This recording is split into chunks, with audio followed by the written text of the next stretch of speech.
there somewhere very soon. हाँ मतलब हम लोग छोटे परसेंटेजेस से खुश हो जाते हैं कि Yeah, but women का it starts with something small, and I'm sure yeah, the small will grow up to, maybe 2 years down the line, we will see the numbers grow very soon. yes, and be a little bit more aggressive with our own targets, saying that For we get sure. very happy saying that oh, 5% se बढ़ गया, wow.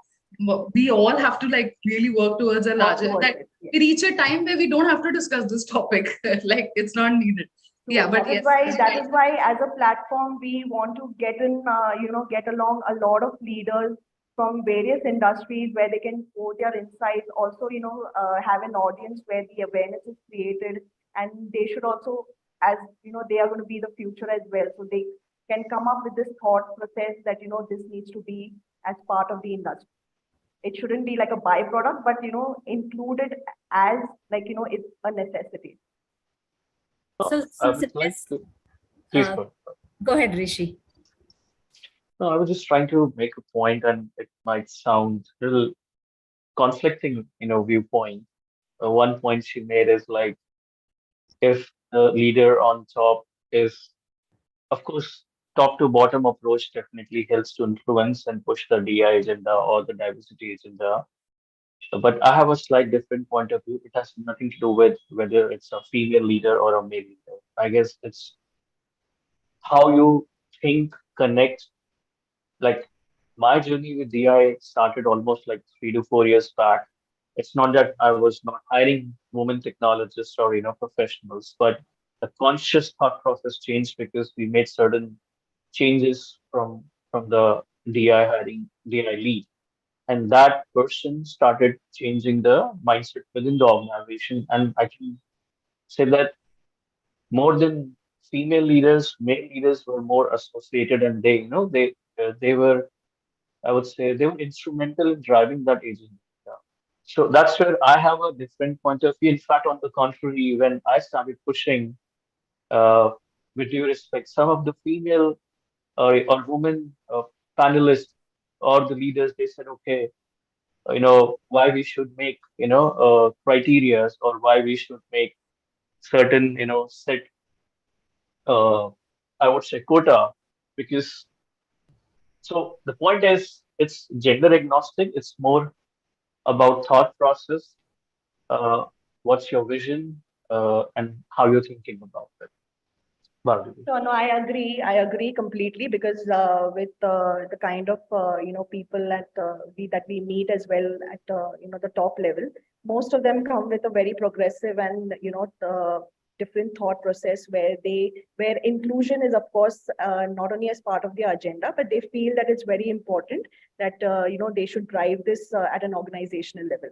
So this is of course a thought that we see welcome in all the organizations. But of course, the industry still needs to open up completely. Various industries, may have various setbacks or various other challenges. But of course, being at an industry leader, we need to, make sure that we can address these challenges and come together and have an inclusive environment.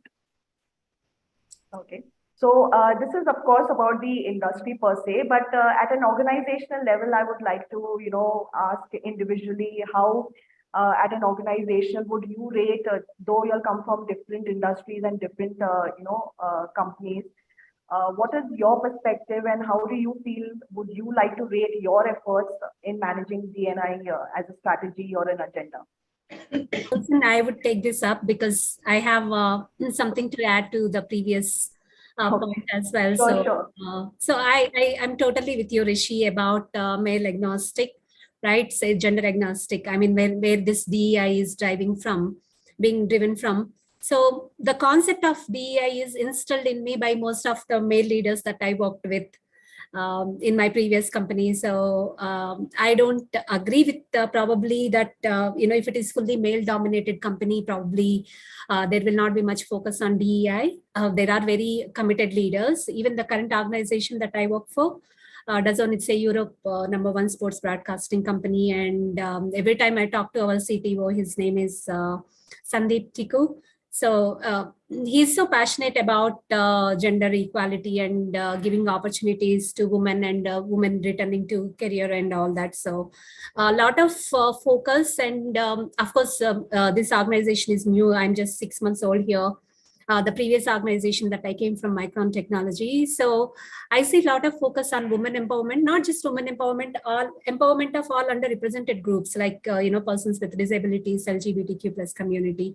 Of course, I will not deviate from the topic today. Today is about women's equality. So I see 100% commitment about empowering women, like with employee resource groups, women networking events, like, and sending women to GH conferences like GHCI, where they get more knowledge from interacting with the industry leaders and all that. So I would say I had the privilege of working with the best institutes, best organizations, where there is 90 to 100% focus on women empowerment. Great, Bhargavi. That's great from Dazzle's side and what you've done in the past and what the commitment levels. Absolutely great. What about the others? I mean, I'm sure you all also have certain commitments. Definitely, Susan. Definitely. When it talks about that, the approach has to be top bottom. The organization that I work for, the CEO is committed to a certain, increasing the diversity percentage each year, and that's the commitment that reflects in all that we do. During the year to hire, like we have very women-specific programs also. I'm sure we represent the other groups as well. But talking of women about here, people talking about that they take maternity breaks. We have a specific program, that returning bonus is what we call, to encourage them to come back, not drop out, not leave jobs just because they've become mothers. We have a childcare reimbursement that we did for them. We have a re-attract program that we can ask them to come back to work. We have, made a conscious effort that our hiring panel, each panel needs to have a woman, so that we could exclude that unconscious bias about hiring women. So these are some of the commitments that are driven from the top. And a lot of it is coming from the leadership layer that we imbibe, that we accept, and that we roll out to the employees. And it has been very well accepted, in the industry, and the women employees that we hire, that they have not seen these kind of programs, while the standard ones we all know, the maternity leave, and the break that they get and all of it. The transport, arranging for a transport, at a subsidized from a company standpoint, giving into their securities. There are questions, they're asked when women ask them, I can't work in a night shift. I have seen a quantum shift in the stand that women has taken. I have employees coming back to me and asking that, why did you not consider me for the night shift? What is it? So, we have made those efforts that we pick them up safe, we put them back safe in their houses, and we are making those changes in the organization policies, making it all inclusive, so that it drives down to a level where more women are empowered. They feel that they want to join us. So all these efforts are being, recognized and even accepted as a norm, rather than, something extra that is being done, just trying to get everybody to the mainstream. That's interesting, actually, Charu, because there was a time where women used to be afraid to take up night shift opportunities. But if Yes. they are actually, willing and accepting the fact, I'm sure the company is making a lot of effort to make sure that their safety is in place. So that's a very interesting, interesting thing that we have heard today. So, Susan, Susan, from our company side, sorry, go ahead. No, please go ahead. After you. Okay. I was just saying that from our side, we definitely come from a very niche industry, right, where the talent pool itself is very limited. So while we focus on women, but we look at more of equal opportunity for everyone. At the same time, we ensure that the women are also promoted well, and they are also being trained and groomed well. So even I have to say there are two function heads who are headed by women here, and there are two leaders in US geography, right, which are again headed by women. So we ensure that we give equal opportunity to everyone. At the same time, we don't specifically talk about this agenda in terms of women and gender, right?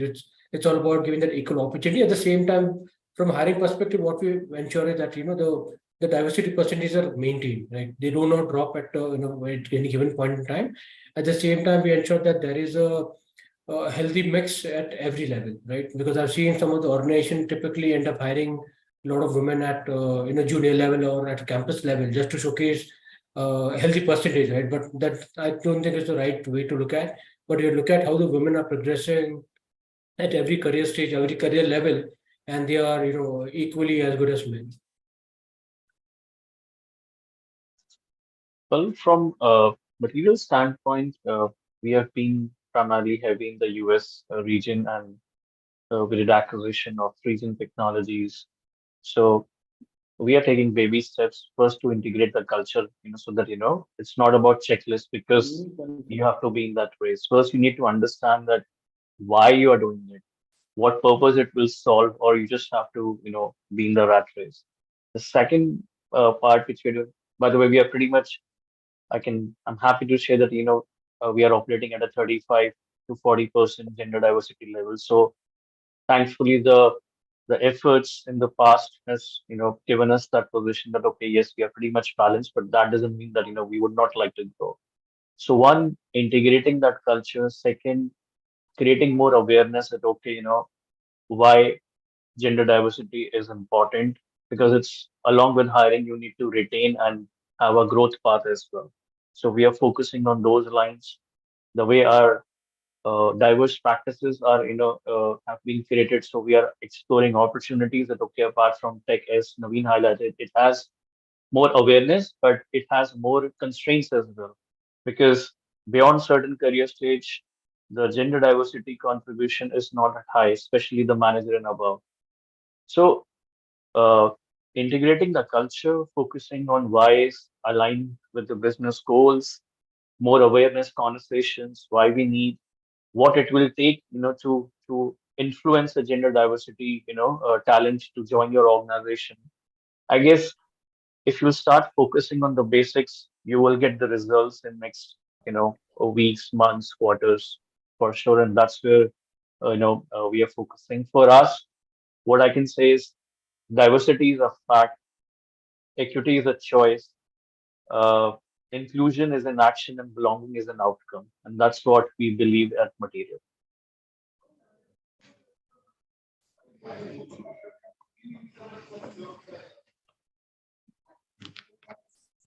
Susan, as an organization, we consciously and consistently take an effort to ensure that gender equality is being taken care. So, a couple of examples. So I come from a food tech background, so we have a lot of we have our distribution centers where a lot of women are working, the ground level staff where the women are working. 80% of our labor staff would be women. We ensure that we give, and we have night shifts, by the way, because we have a morning delivery as one of our key features. So from a safety point of view, from the hygiene point of view, and all these things matter a lot when they're working at a place like, for example, Bombay, if I have to talk about Vashi, which is so secluded, like, these warehouses are very secluded. Working with with male counterparts, how do they feel? How do they feel safe? I personally and consciously take an effort, and comes from a organization also, to go and spend time with them and just hear them out, saying that, how's it going? What do you need? Like a small thing, like having of course, we do have all support system, but to hear them out, and if they mention a small thing and if we take care of them, they feel really wow.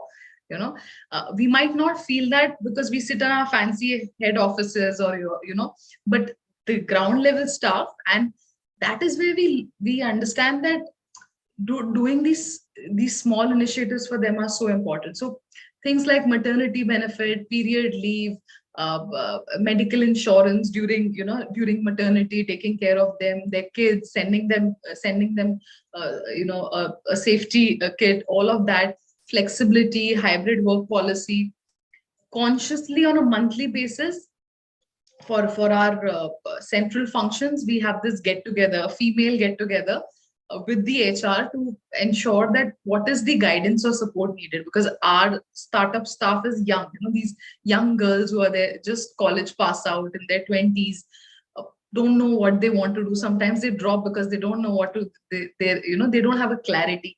So that they have support system, they don't feel weak that I'm not able to achieve, because it's a competitive industry, right? Not only for females, but also for males. So these are the initiatives that we take consciously. When we started this organization, or when rather I joined 2 years back, we had only three female employees in our central functions, and today we have around 22.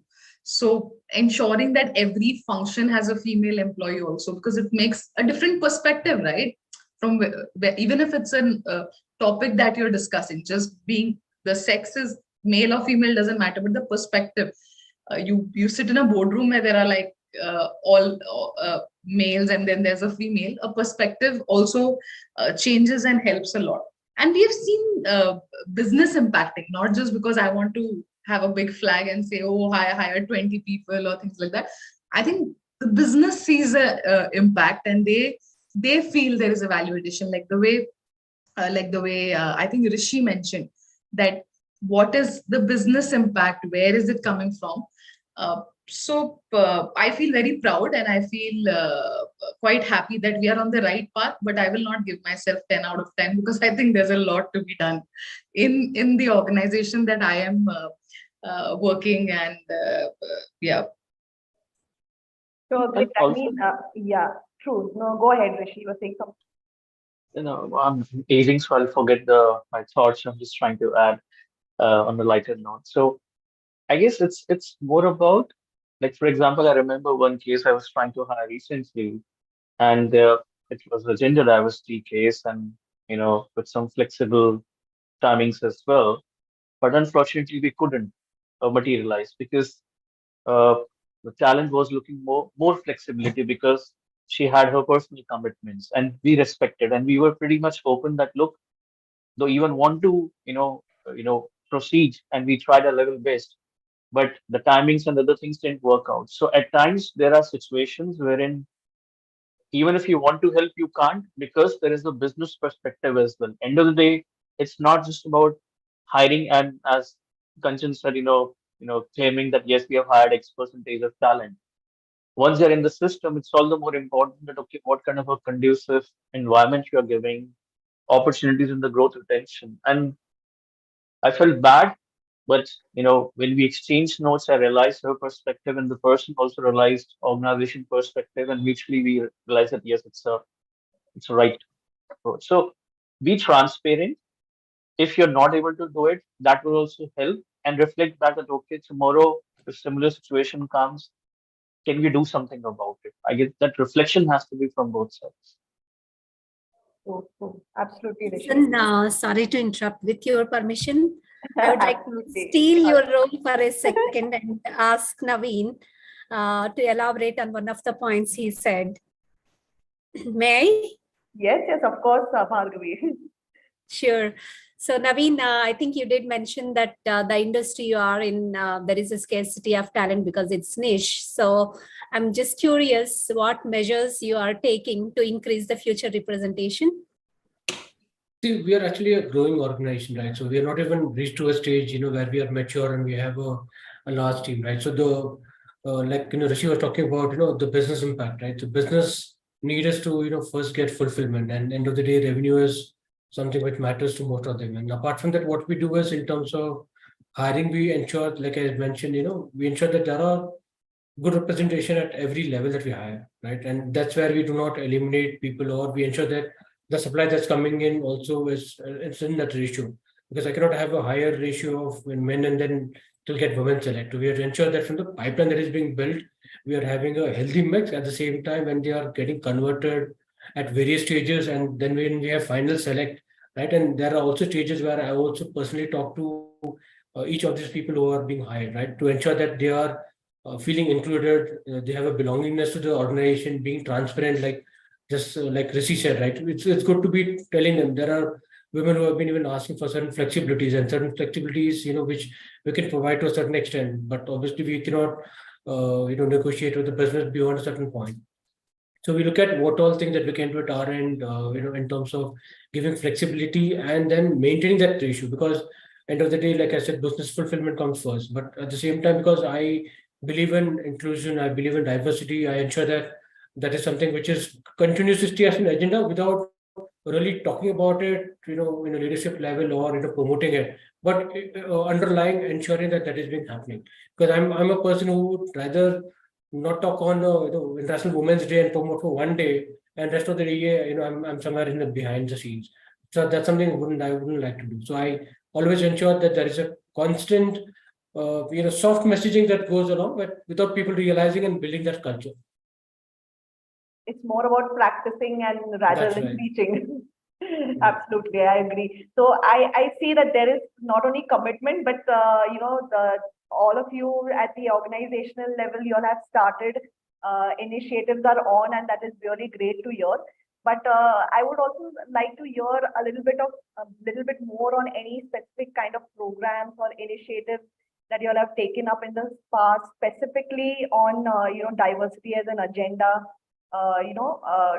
mainly focusing on equality. So are there any specific programs or initiatives that you have taken in the past, or you are planning to take ahead in the near future?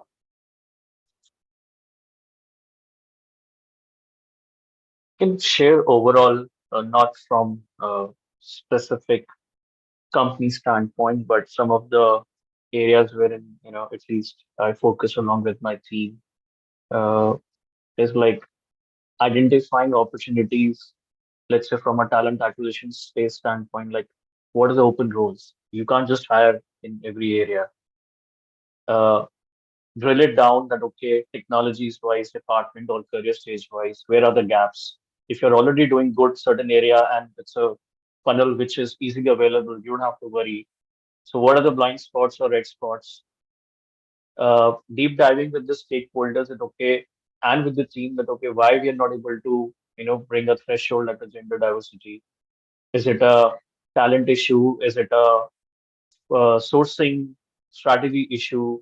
Is it, you know, both are there, but the conversions are not happening, or conversion is happening, but people are not joining? Is it because of brand, compensation, experience? So it's like a mammoth exercise where you have to deep dive and understand what is the problem statement in which bucket, and then start working towards it. It's you will not see that change or shift overnight. It will take weeks, quarters, and sometimes maybe 6 months down the line. Then the other part from, I guess Bhargavi was checking with Naveen, is like from a campus standpoint. I can tell you, we are in 2023, but still, if you go back to the campus and ask specifically to female, students, their decisions gets influenced by their relatives, parents, people around them. I remember in a couple of cases, uh, though we had option of giving multiple locations, but they said we would not like to join an NCR because NCR is notorious from safety standpoint. And I had to get on a call. I said, okay, I can talk to your parents if you want, and I can assure them that, okay, what kind of a support system we have and we can provide. So I guess you have to step out from the room or from the mindset in which you're working, that just by sending emails, as Naveen said, talking externally will help. You need to connect with the people, understand what are their concerns, and then start working, towards those problem statements. Another thing which we did is like, a returnee program. There can be different models, hire and train, on train and hire. In fact, Murli was instrumental in supporting previous and now as well, wherein depending on your appetite, the scale, volume, and budgets, and commitment, uh, you create a program wherein, okay, you don't have a complete 10 out of 10 skills, but we are willing to invest in you, hiring you, bring you at speed, because world is changing. Where you left 6 months, 1 year back, and now it's completely different shift, right? So bringing that confidence in that individual, along with training, coaching, mentoring, these are the areas probably, wherever opportunities exist, we are working, and I'm sure others can chime in as well. True, true. Interesting. Susan, I think your last question was from an initiative point of view, right? What are That's those right. special initiatives that you're Initiatives. doing? Yeah, I think now, like Rishi mentioned, earlier it used to be only, structural policies and processes that were maintained, but now things are becoming more personal. I mean, a more personal touch is where the company is going to the next level.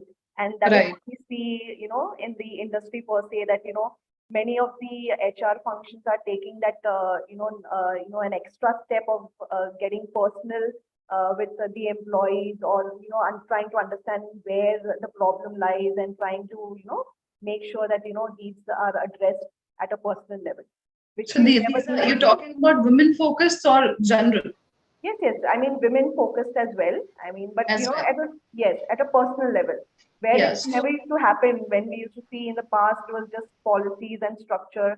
This was the flow and this was the structure. But nowadays, Yeah.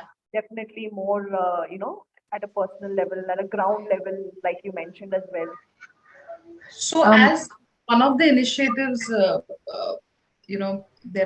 there are a lot which will be duplicated. I'm sure there are a lot which we do. All must be following that, because uh, few are few are the ones which we love, and the few we can't do without. We have to follow. A couple of things I will mention. What at Pluck we do. We have I personally, because leading the HR team, have this thing going 5 by 10. 5 by 10 is a thing where before it's 10 o'clock in the morning, I speak to 5 of my employees across all the location. Just pick up the call and say, "Kya chal raha hai? How are you doing? Is everything okay?" Like not so that they any complaint or something like that, just to check on them, like the way you mentioned about the personal connect. They know at any point of time there's this approachability. I'm not saying that, of course, your first point of contact would be with your line manager, somebody whom you work with, but to know that yes, there is somebody else also available in the organization who has your back, not just because it's an HR function, but who has that personal connect, who just does not call you for transactional thing. Normally you always call up a sourcing person, how is sourcing going, accounts person, how is the accounts, and the same, to just do a normal check saying that, hey, is everything fine with you, are you doing good? Because dealing and working with in a startup with this young crowd, we also see a lot of them going through their own mental health and challenges issue. We've had, and we've been able to nip that just because of this one initiative, where we notice signs of people not feeling okay and wanting to talk to someone and share that, and they opened up because they got this call, you know just a general goal. So this is one initiative which I would like to talk. Of course, we do many other things like career guidance, and then coffee with HR, and coffee with this one, that one, many other benefits. But this thing, because it has a personal touch, has helped us a lot. And we not that big an organization as of now. We are 110 of us, but this has been very helpful for us. Yeah. Yeah, that's interesting, Kanchan. Susan, taking this forward, while there are a lot of progress that got made on, bringing women back to work and bringing them into the workforce, I think the focus or the shift that is required now is how to keep them there. While we have brought them in, what are we doing with them? I mean, we understand there are societal pressures that we spoke about, their decisions being influenced, by the society, by the family, by their spouses, by their kids at times.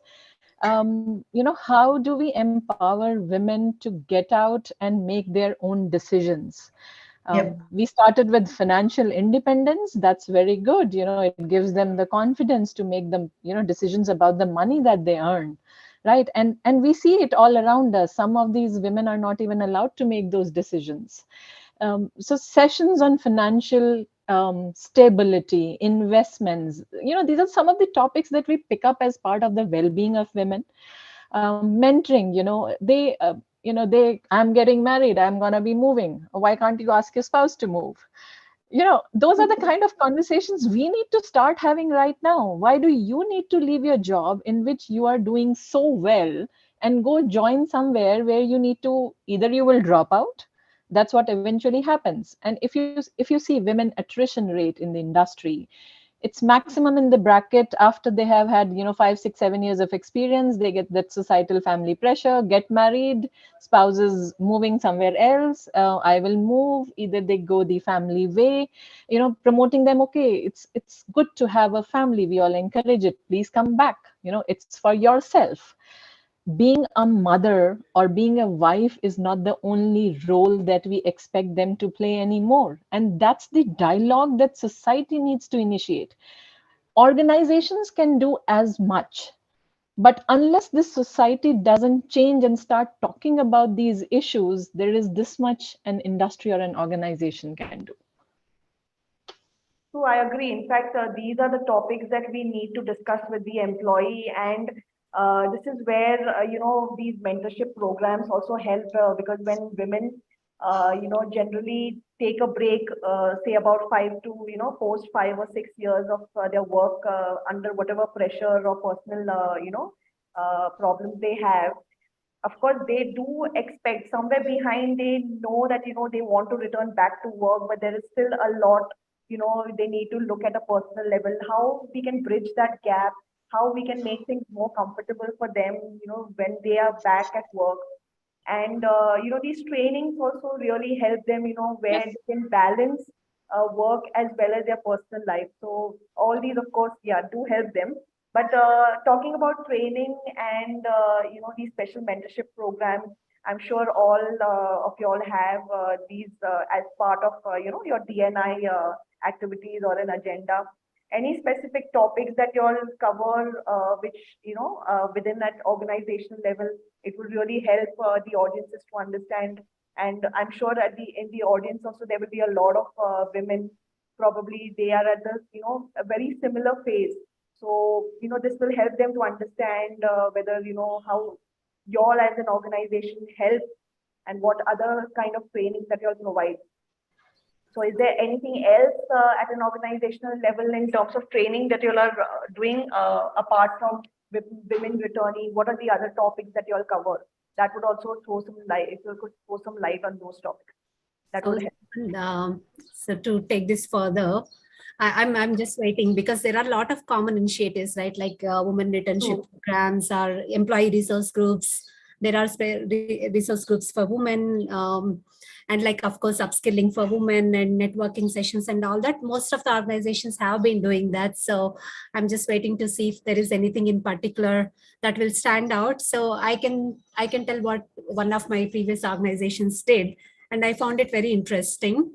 One is they called it Sakhi. Sakhi is a program, of course, when a woman goes on maternity leave, they often feel like, they are left behind. They don't know what is happening while they wait to come back to work during those 6 months time. So what this Sakhi program is that they will have a buddy at the office. So this buddy will call them once in a while and tell them what's happening. The buddy would be from their team, same team. So they would let them know what is happening in the organization and in their team, so that the person is not, doesn't feel like left out. So that is something very interesting that I found. And the other initiative is, again, as we mentioned, allied trainings. Well, while we do so many programs for women, right? Women advancement program, women leadership networks, women in innovation and all that. So often the men feel like they are left out, right? So there were questions. In fact, when I launched the Women Returnee program, one woman wrote me an email saying that why you are not doing this for men. So it is important to take men along with them, Correct. or all groups to take them along. So there is this allied training where it is mandatory in some of the organizations that everybody has to go through allied training, so that they can see the other perspective, right? They can put themselves in our shoes. I will give an example, because there is this unconscious bias, and even we have a lot of unconscious biases. There is, Harvard has developed this test. I think you all should try it. And I took the test out of curiosity, and I consider myself as a diversity advocate, and I strongly think women are equal as men.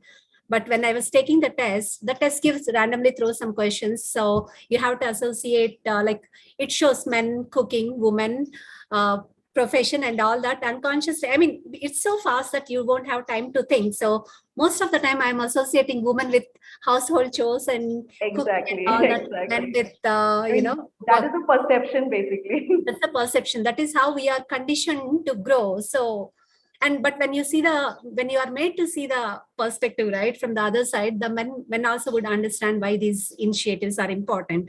Because I mean, I'm not sure everybody would know. I mean, women has to go through a lot of struggles even to complete the education sometimes.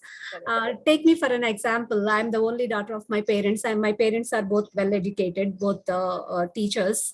As soon as I completed my intermediate, I got a match and they wanted me to get married and then continue my education. So good that, I could convince them, and I continued my education because I wanted to be, wanted to settle in my career. But not many, I know many of my friends, I think four or five of my, out of four or five, five of my close friends, I think two of them got married immediately after intermediate. So it's a dream that they could not pursue, pursuing graduation and all that. So we have to come across so many barriers to be where we are today. So the men has to understand why achieving equality, right, equity or equality is so difficult for some of the organizations. So when they are allies, the journey is more smoother. So these are some of the initiatives some of the organizations are doing. So I interesting. think for returning mothers, everybody, we have this mentorship program. There is the buddy program. Then there is this, health program that I think all organizations do that. And when they return, one of the things that we do is we put them on trainings, because by the gap, and it depends from person to person, from a young mother, and how much time they have come to return, and what are the technology has changes, the technology within the organization or the projects that are currently running has changed, and you need to, one of the most important thing is upskilling them. They have taken a break, which is understandable. Not all of the knowledge is lost, but to give them that equitable platform, you need to little bit, help them to bring them up to a level. So there's this upskilling program that we do, and that's about technical trainings that we are talking about. Then we have discussions about, when you have a child, it's the discussions move more towards work-life balances. We don't call it work-life balance, we call it work-life integration, because that's a reality of life. We don't want to call it, what is balance after all? You have to integrate your life and your work together, and how you manage that. That's the dialogue that we have with our women workforce when they come back, just to get them into their zone back, and they can again start. They don't have to start from scratch. That's the bottom line that we look at. It's the comfort that they get, when they are, we say like, make them market ready.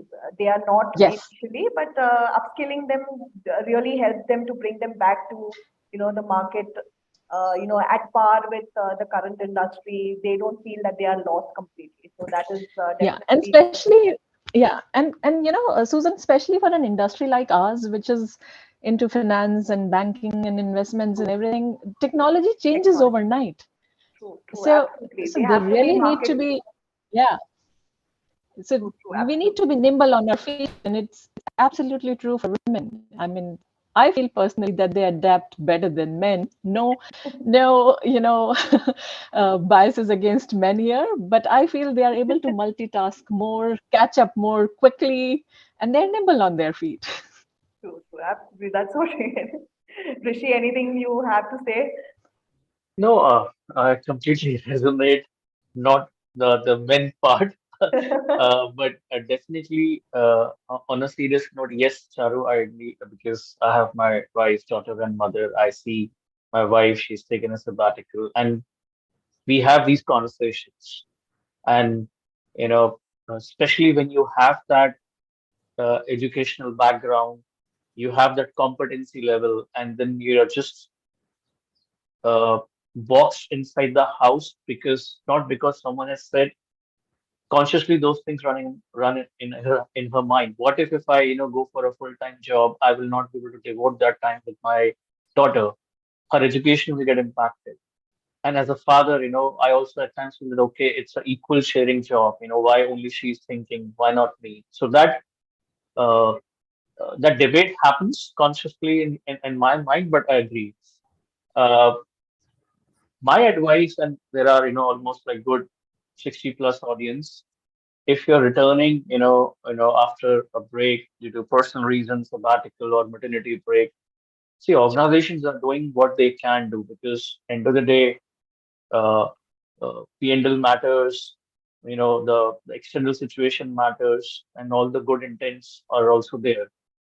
But if you are aiming to, return to the industry, your last organization or new organization, some research will also help that, okay, which organization, what changes I need to bring technically or, mentally, am I ready for that job full time or, flexible, which organizations are providing? Because it's a two-way street. If we are just banking only on the organization, that might not help. Now, the good part is that there are partners.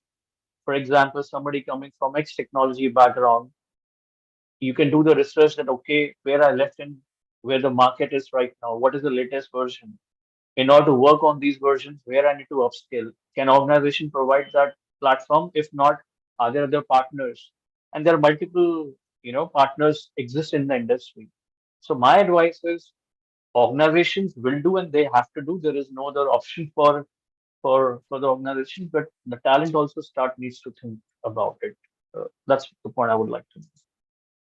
True. It's always a two-way, process where if the organization is making an effort, it is definitely much important that the women who's, returning back to work also takes equal charge of it and, tries and makes an effort to, make sure that if she wants to get back to work, there is something that she needs to put in terms of effort as well. So that is of course.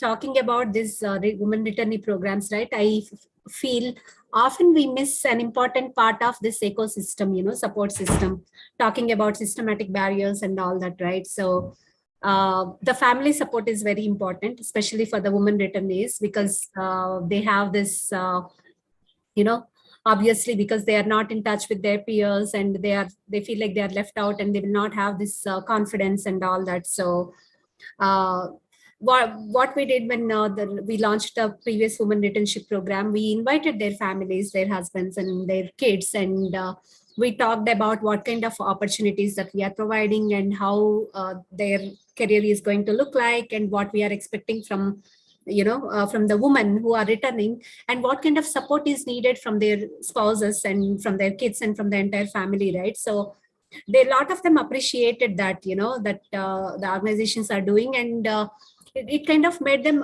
obligated to support, some, because they understood why it is important, and some of them really genuinely wanted their spouses to be successful. So that should be considered every time when you are designing the women returnee program, the family support. So that's very important. Yeah. Family support is really important because as long as they are aware that, okay, of course, my wife or my spouse needs to work, and this is, something which is like a dream or a passion. And if that passion is given that right kind of support, definitely it is like a win-win situation. Absolutely, because this thought stemmed from one of my team members. She used to get up at 4 and used to do household chores and then take a bus at 6 and reach the office by 9. So, and then she would be in the office by 6. Of course, we extended eventually the hybrid work arrangement and all that, but that is going to make her, burn out soon. If that is the kind of if that is what expected from her to do her work and do the chores. So we have to make the families also realize what they do at the work. So yeah.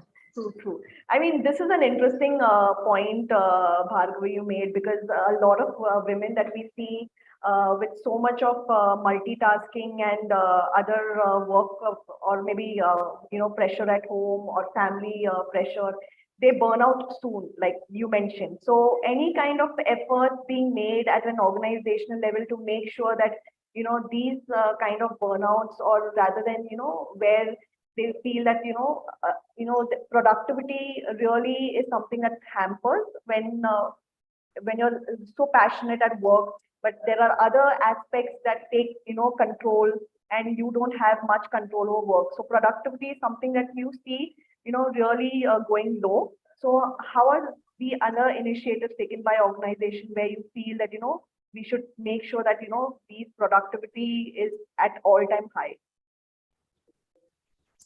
Absolutely. Susan, so I think that the burnout which was spoken about just now, that is one of the reasons why women do not make it in the corporate world. Just expect a woman waking up at 4 o'clock, making all the dabbas possible and doing all the ghar ka kaam. And meaning, I'm not showing this in a bad light. It's a responsibility, and we have been blessed with that responsibility for some reason. And then expecting to come to office and look good, do your work right, and be productive, and again travel back and again be productive in your house. So it's not just your 9-hour job, then there are some 7 hours of other duties there. So one is, of course, organizational initiatives. I think the most important thing which comes over here is the support needed from your, that is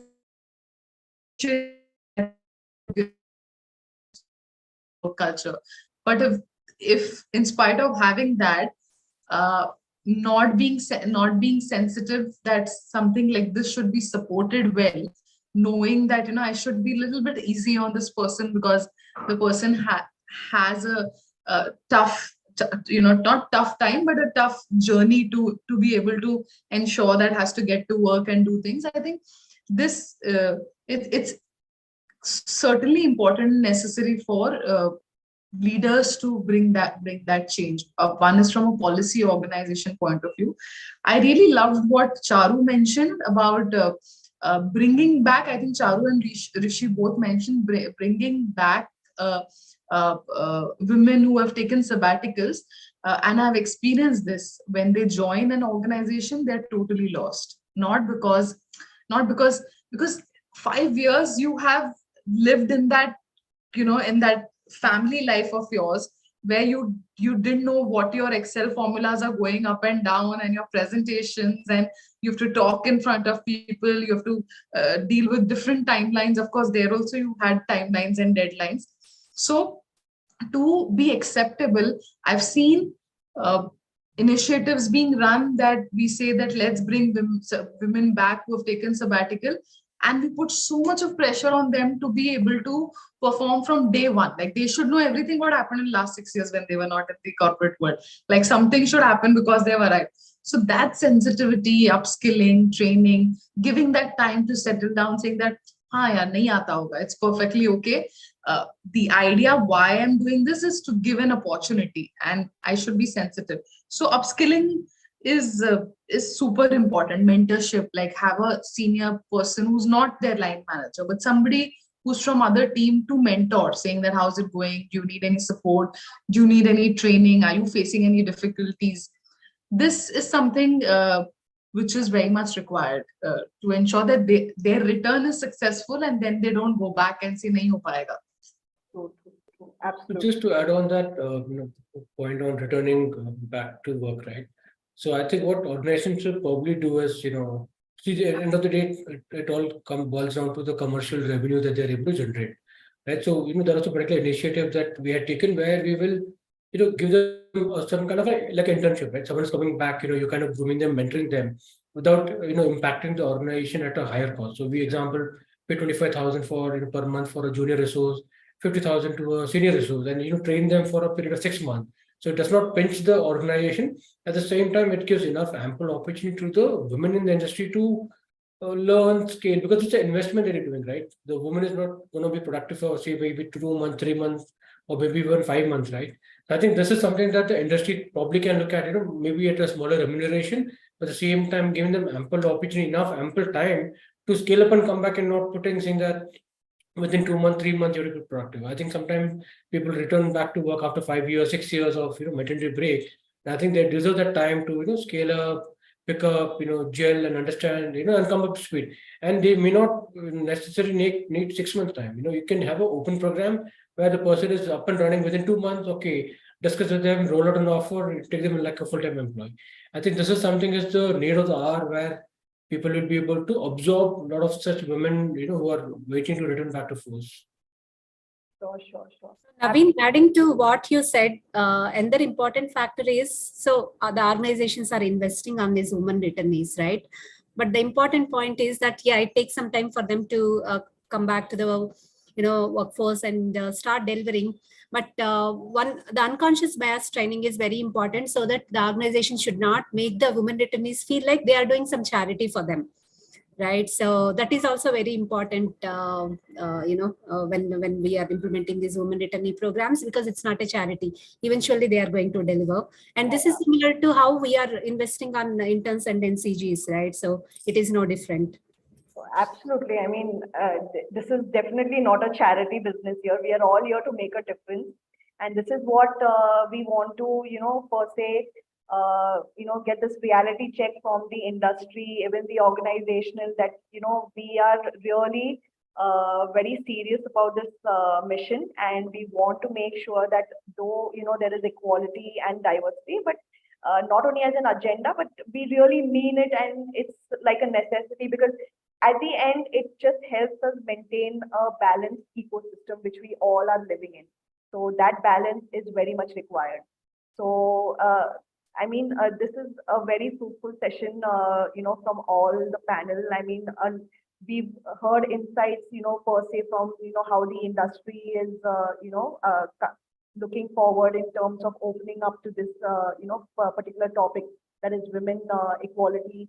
We heard from you all about, at the organizational level, what are the initiatives taken, what are the programs, and thank you for also sharing few live examples that, it's very interesting live examples that you all have shared. So this really helps not only us, but also the audiences to understand that, organizations are doing their bit. And of course, at the end, it's a two-way process, not one way. So even the audiences have to make a little bit of effort here and there when they return back, that, they also need to, give something to the organization, just like how the organization is giving back to them. Is there any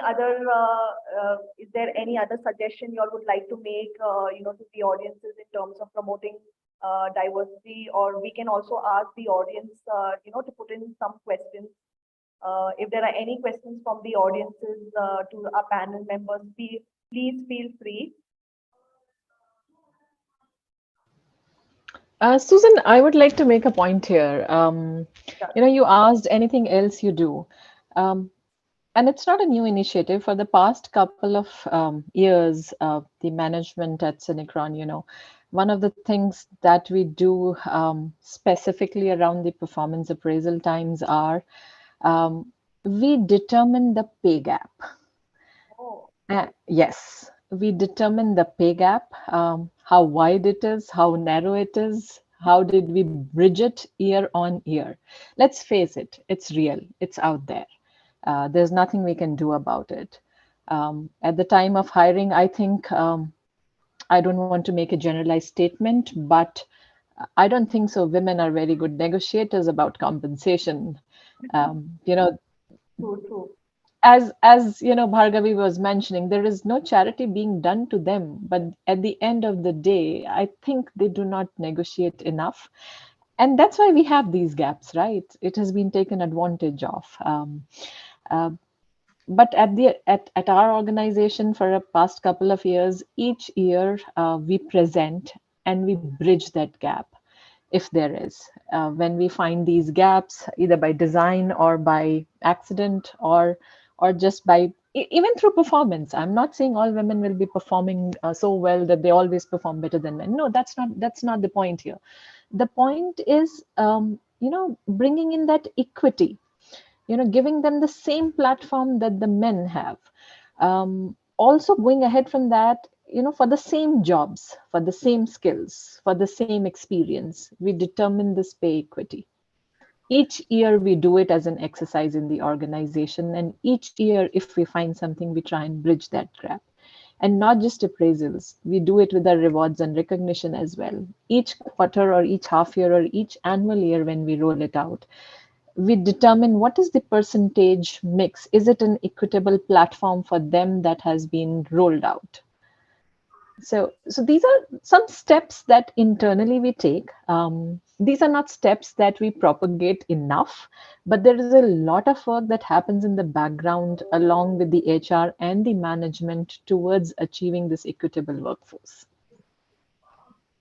True, Charu, because generally what women, we realize that women, when they are returning back to work, they have this perception that will they be, given the same pay structure according to market, or we'll have to compromise or negotiate on the salary. This is definitely the first question they have in mind. I mean, for most of the women who have taken a long break and they return back to work. So if if this is something that is being done at an organizational level, it's really a plus for them. And of course, the audiences will also not think twice if they want to return back to work, because it's market standards, and this is what they are going to get if they have to return. So that perception can be taken off completely. Yeah. And I see we have an audience who directly disagrees with me and says women are very good negotiators. I'm proud. I'm really proud to read that. Thank you. Sharon. This is, yeah, I'm also part of some of the negotiations, and I'm so proud that, women are, getting very good at negotiations. So yeah, times are changing. Yeah, true. Then the trend keeps changing. So just to add two things. One, rather, what we are doing is, one, we are revisiting our job descriptions and making gender neutral. That's one thing. Second bit is uh,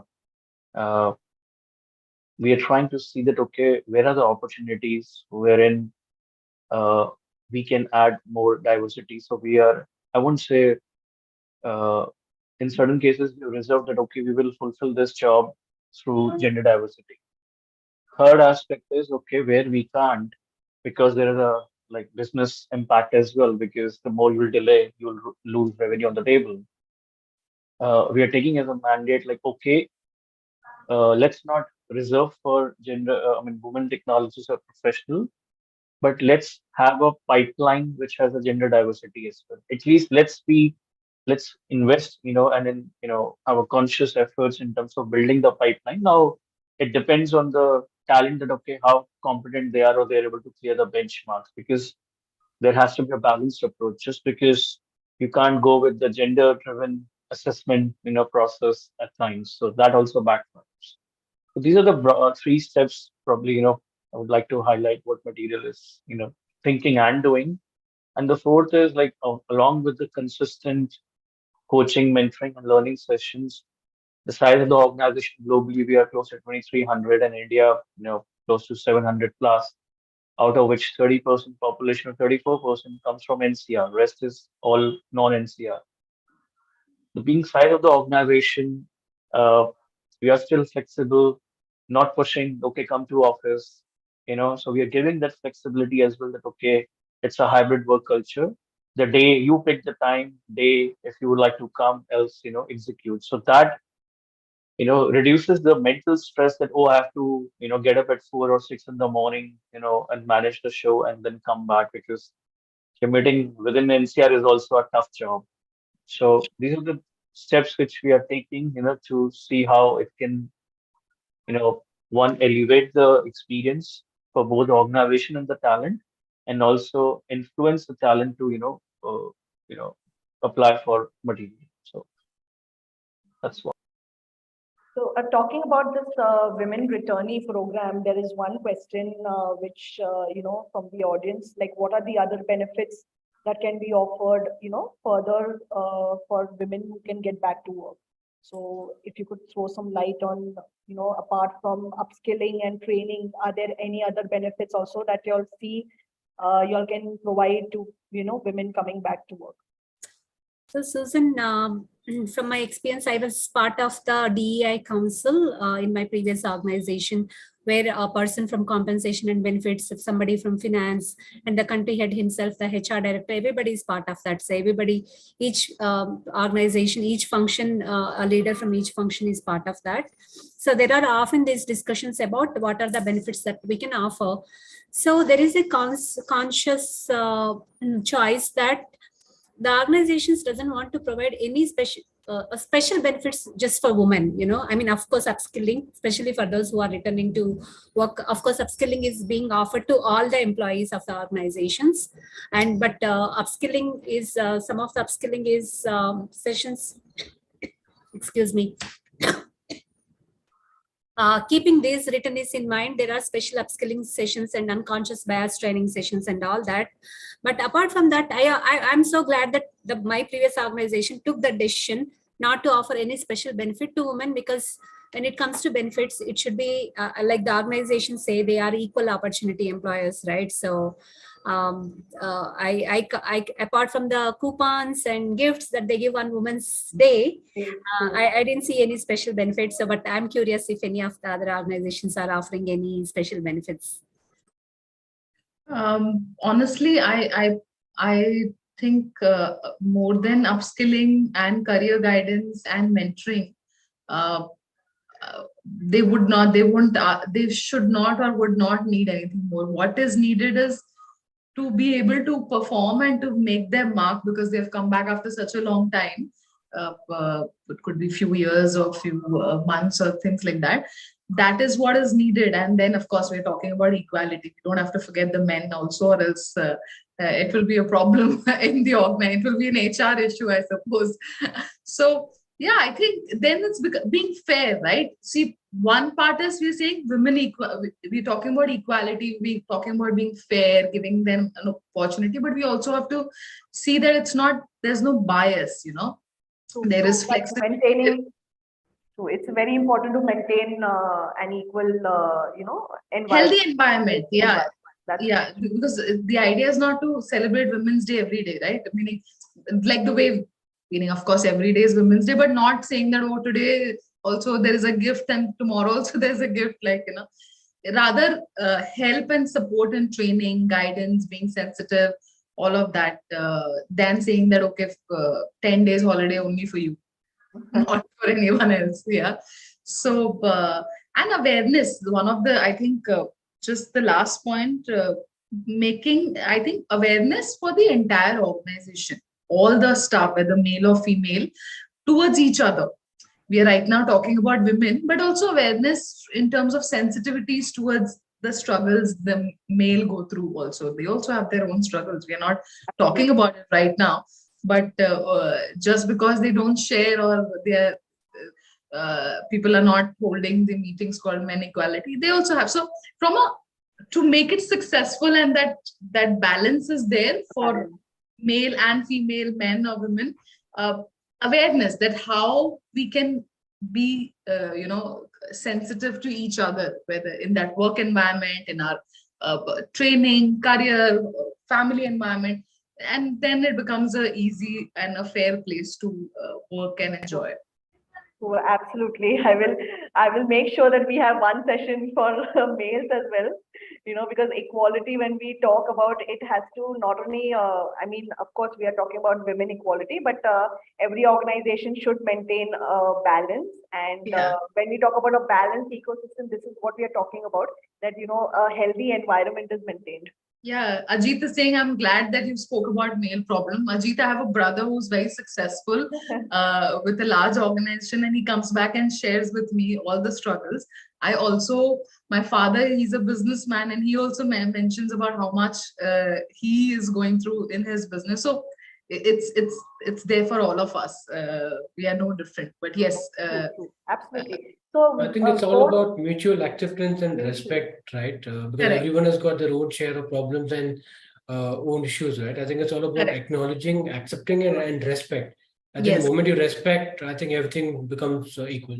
Yes. So part of that awareness, which I'm talking about, where these kind of conversations are done, saying that the moment respect will come in, male female becomes equal, then if I have five female employees or 50 male employees, then it will be nothing that acha, I am stronger, I am paid better, you're paid lesser, you are coming back after 10 years, I know what is happening in the industry. That thing has to come. That's the language we have to start talking in the organizations we are representing. So awareness and respect is something which is very important, as a starting step. And we want the audiences also, and even the future generation, like, all those who are coming out from their colleges, from their degrees, to make sure that, this kind of awareness is, like how you say, we have to nip it right in the bud. So we have to make sure, that, this problem or these challenges, what we are facing in the industry, at least this awareness is shared with, all those who are coming out of college, so that they can be, they should make sure that, there is a balance maintained when they, reach an all-time high in their career. And also there is higher flexibility, right? Like in your first job, how much you would be flexible compared to 20 years working. Know-it-all behavior ho jata hai thoda sa, that I have worked in 20 years, I've worked in 5 companies, I know everything. So that training, if it happens at that point of time, it would be superb and very helpful for years to come, and like you rightly mentioned. So I think we should have one industry, awareness session with all these college students as well, so that, we can address some of the challenges at the education level, where, this kind of awareness is made sure, that they are also equally part of it, though they are not exactly in the, corporate world, but they are the stepping stone at the end. Susan, there are already initiatives like that where organizations go to colleges and talk about it.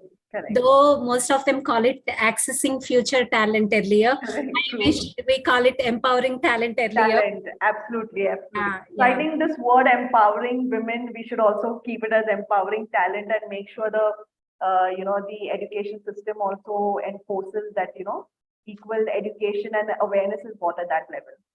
So Naveen, coming back to the question that I asked you, if you are taking any initiatives, there are a lot of initiatives again.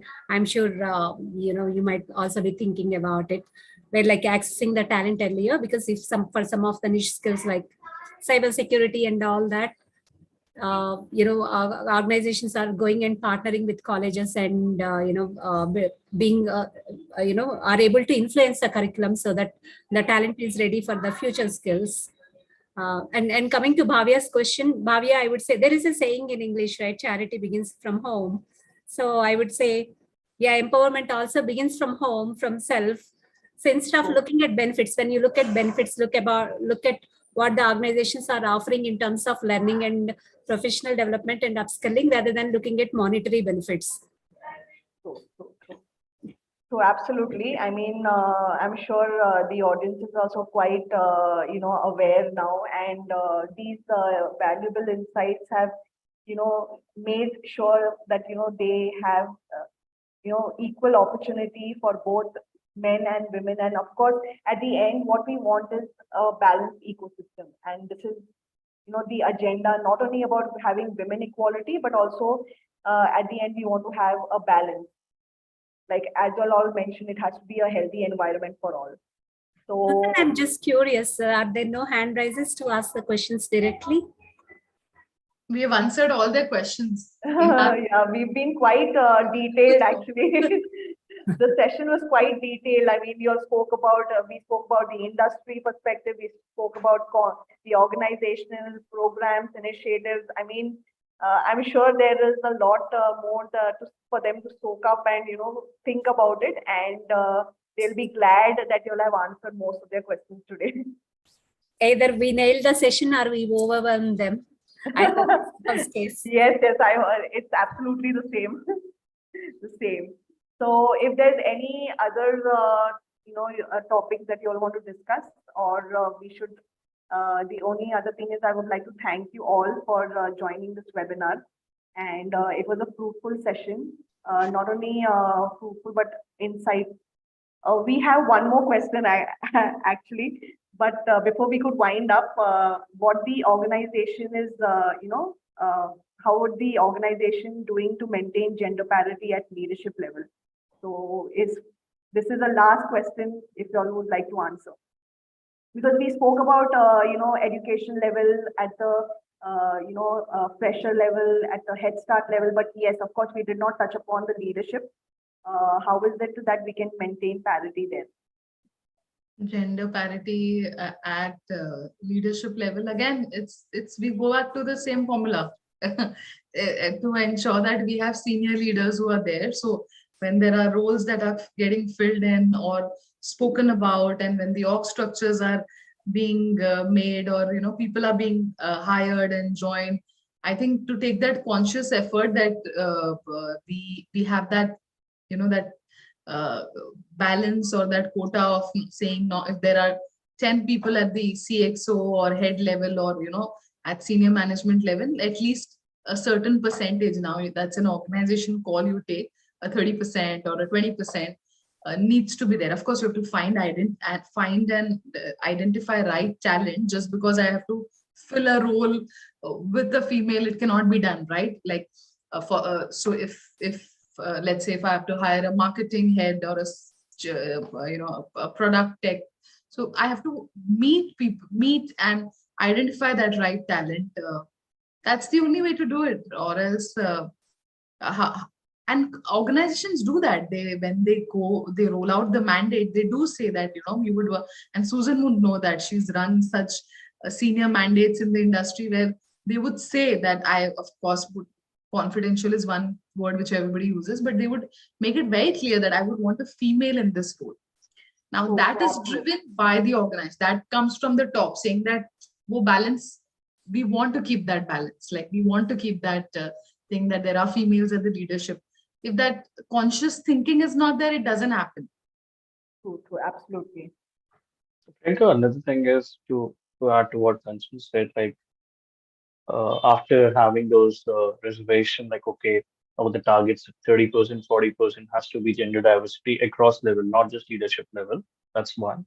Second, identifying the succession planning, or doing that. Okay, rather than hiring, why not promote leaders from internal, because they've seen the organization, they've gone through the grind, they understand the nuances. So, and or hiring externally. And as Kanchan said, at times you want to hire, but you won't get the right competency who fits the the JD. Then what you do?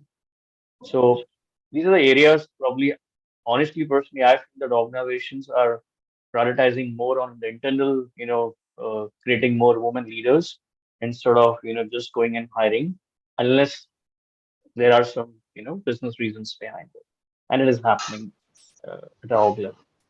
Yep. Yeah. So there is no mathematical formula to, having parity or equity at a leadership level. Leadership roles are few and women are fewer. It's and if you think about, as Kanchan was saying, it is a conscious effort on part of the organization, but it is also a conscious effort that I want to see as part of the women's career development as well. You have taken that conscious step to upgrade yourself, do not leave the your career, and promote yourself. So all those things matter a lot, while there are only these many roles available at the leadership level. And I have seen, if you look at the number of women versus the male-female ratio at a certain level, there is huge disparity. While totally an organization might be doing 30%, 40% diversity ratio at an org level, if you just nitpick on the higher level of management, you wouldn't find the same ratio. So talking about, getting to a parity level in leadership role, I'll again go back. There is a lot of change which the women needs to bring themselves, the societal changes that needs to come in. And yes, and I acknowledge for the organization at least that they are making an effort. And it will take time. It's been decades and decades of, repression, if for the lack of better word, that women have faced. And now there are steps that are being taken to encourage them the fact that we are having this dialogue about getting women to workforce itself, in the next decade, probably we should not be having these dialogues at all, bringing women back to workforce. Why? They are an integral part of the workforce. So yes, organizations are doing their bit, but there are overall changes that are needed. Absolutely. I'll leave it on a note, Priyanka, and to all the uh, esteemed participants. Reflect and ask within your teams, within your organization, to your leaders. Okay, do we have diversity around? Uh, is that enough? And if the answer is yes, good. If answer is no, then ask why not? What are we thinking about it? Because if you will not ask in the right forum to the right people, uh, you know, people will not start thinking about it. At least you will get to know what are the reasons behind it. Is it to Nitin's point, Naveen's point, sorry, that it's a business issue because we don't have that kind of a business, wherein we have appetite to hire gender diversity. Ask, that will give you a lot of answers within the organization itself.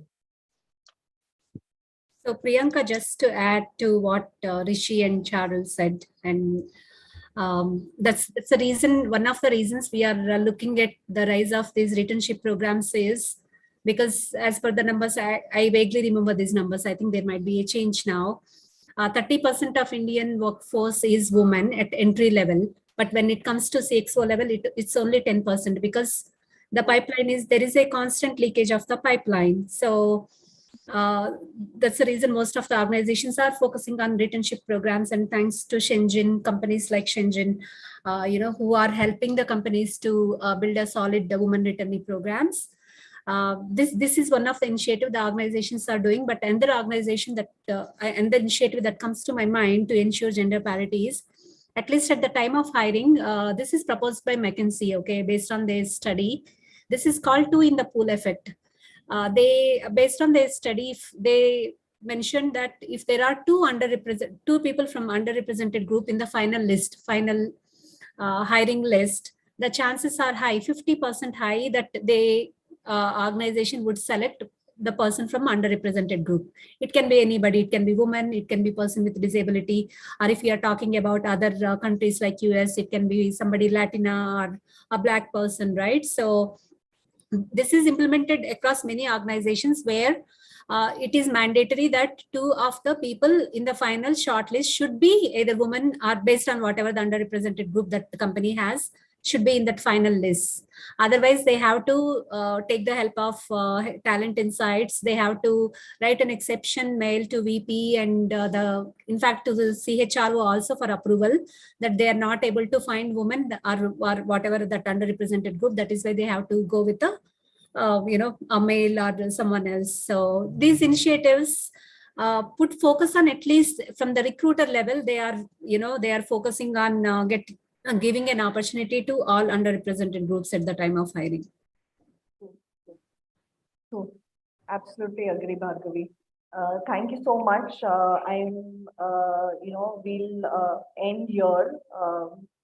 And I would like to thank all of you all, the panel members, for taking out the time. Thank you, Rishi, Charu, Kanchan, Bhargavi, Naveen.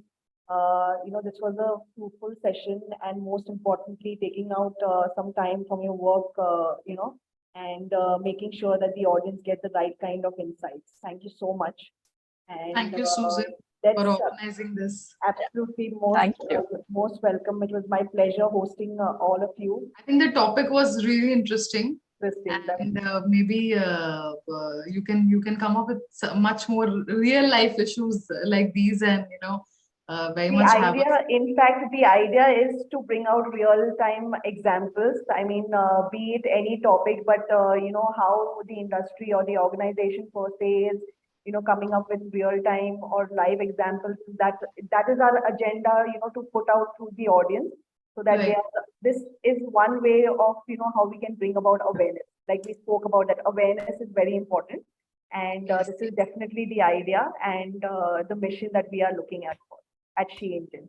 So once again, thank you all for representing this webinar, and hoping that you all can join in, in any of the upcoming webinars that we will be hosting soon, because we have these webinars on a monthly basis with, of course, different topics of discussion. So we'll be happy to host you all again for any other upcoming webinar. Sure, Thank totally my you. pleasure. Thank you, sir. Thank you so much. Thank you so much. Thanks, everyone. Have a good day. Bye-bye. Thank you. Bhargavi, Naveen. Thank you so much. Thank you so much. Take care and bye-bye.